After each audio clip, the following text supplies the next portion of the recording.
आपको तो पता है मैं ऐसा नहीं करता, मेरी ऐसी आदत नहीं है। और रुको एक मिनट, ये 100 रुपया पड़ा है किसी का। अरे वाह, क्या बात है। और फिर चले चाय की बोतल पीते हैं। अरे कैसर भाई, इन पैसों पे हमारा हक नहीं है, ये जिसके पैसे हैं ढूंढ के उसे देते हैं। अरे यार 100 रुपये तो है, कौन सी ज्यादा रकम है। और वैसे भी उसे क्या पता कि उसके पैसे गिरे भी हैं या नहीं। अरे कैसर भाई, मैं आपको कैसे समझाऊंगा, इन पैसों पे हमारा हक नहीं है। तो फिर क्या करना है इन पैसों का। इधर पूछ लेते हैं किसी। अरे भाई, किसी का पैसा तो नहीं गिरे? अरे भाई, किसी के पैसे तो नहीं गिरे? अब पता चल गया पैसे किसी के नहीं है। आओ चलो फिर चल के बोतल पीते हैं।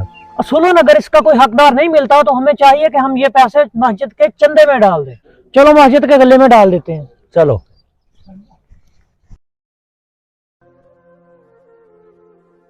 अरे शानी भाई, सब दोस्तों ने पार्टी दी, आपने पार्टी नहीं दी। आप कब खाना खिला रहे हो आप। यार आपको पता है मेरे पास पैसे नहीं है, जब पैसे होंगे मैं आपको खाना खिला दूंगा। अरे एक मिनट, ये किसी के पैसे पड़े हैं। ये किसी गरीब के होंगे, मैं आवाज लगाता हूँ जिसके हैं उसके हम वापस कर देते हैं। अरे भाई, अरे रुको, तुम पागल तो नहीं हो गए? अरे ढूंढना नहीं है जिसके पैसे हैं। अरे भाई, हमें पैसों की जरूरत थी, अल्लाह ने हमारी गैबी मदद की है। और वैसे भी तुम कह नहीं रहे थे हमें पार्टी दो। चलो आओ, तुम्हें पार्टी देता हूँ। अरे भाई मेरी बात सुनना, यहाँ बात करते हुए मेरे पैसे गिर गए, कहीं आपने तो नहीं देखे? नहीं भाई नहीं। ओके भाई, शुक्रिया। अरे भाई, मेरे यहाँ पे पैसे गिरे हैं, कहीं आपने तो नहीं देखे? अरे नहीं नहीं भाई, कौन से पैसे? हमने नहीं पैसे देखे आपके।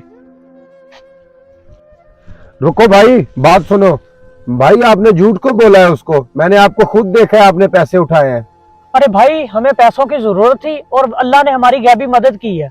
और वैसे भी ये पैसे हमें जमीन से मिले, हम किसी को क्यों दें? अच्छा, अल्लाह की जमीन से मिले हैं, ये बात तो फिर बड़ी दूर तक जाएगी। आपको भी कोई उठा ले और बोले हमें अल्लाह की जमीन से मिले हैं, फिर क्या करोगे? अब बताओ शानी भाई, मैंने आपको बोला नहीं था जिसके हैं पैसे उसको लुटा दें हम। भाई चंद पैसों की खातर अपने ईमान का सौदा नहीं करना चाहिए। न जाने वो शख्स कितना मजबूर होगा जो अपने पैसे ढूंढ रहा था। प्यारे भाई, आपको पता है कि जमीन पर पड़ी हुई चीज का शरई हुक्म क्या है? जमीन पर पड़ी हुई चीज को लुकता बोलते हैं। अव्वल तो भाई आपने वो चीज उठानी नहीं है, अगर आपने उठा ली तो आप पर फर्ज बनता है आप उसको सही हकदार तक पहुंचाएं। भाई आपको जमीन से अगर कोई चीज मिल जाए तो वहीं खड़े होकर सदा लगाएं और बताएं किसी भाई की कोई चीज गुम हो गई है तो निशानी बता के हमसे वसूल कर सकता है। अगर भाई को ज्यादा कीमती चीज हो जैसे कोई जेवर वगैरह है, फिर आप एक बैनर बनवाएं, नीचे अपना नंबर लिखवाएं, क्योंकि आप पर लाजिम है कि वो कीमती चीज सही हकदार तक पहुंच सके।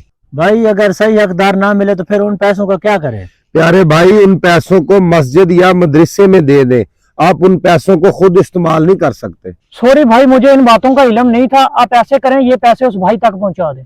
नहीं नहीं भाई, ये झूठ बोल रहा है। 2 दिन पहले हमें 100 रुपये मिला है तो इसने मुझे बहुत ज्यादा लेक्चर दिए हैं और वो पैसे हमने मस्जिद के गले में डाले हैं। अच्छा ये बात है, ये तो फिर ला इल्मी नहीं है, लालच है। कम पैसे मिले तो मस्जिद में डाल दे, ज्यादा मिले तो अपनी जरूरतें पूरी करें। भाई अल्लाह हम सब मुसलमानों को हिदायत दे। ये माल जिस भाई का है, चलो उस भाई को देकर आते हैं। चलो। ये लो भाई आपके पैसे। हम लालच में पड़ के बाज़-औक़ात खुद को इतना गिरा लेते हैं, पता होने के बावजूद भी शरई असूलों को नज़रअंदाज कर देते हैं। हमें हमेशा शरीयत के ताबे रहना चाहिए। प्यारे दोस्तों, अगर ज़मीन से कुछ भी मिल जाए तो उसके मालिक तक पहुंचाने में हमेशा कोशिश करते रहना चाहिए। अल्लाह इससे राज़ी होता है। अगर हमारा मैसेज आपको अच्छा लगा हो तो हमारे पेज फ़न फतेहपुर को फॉलो कर लीजिएगा।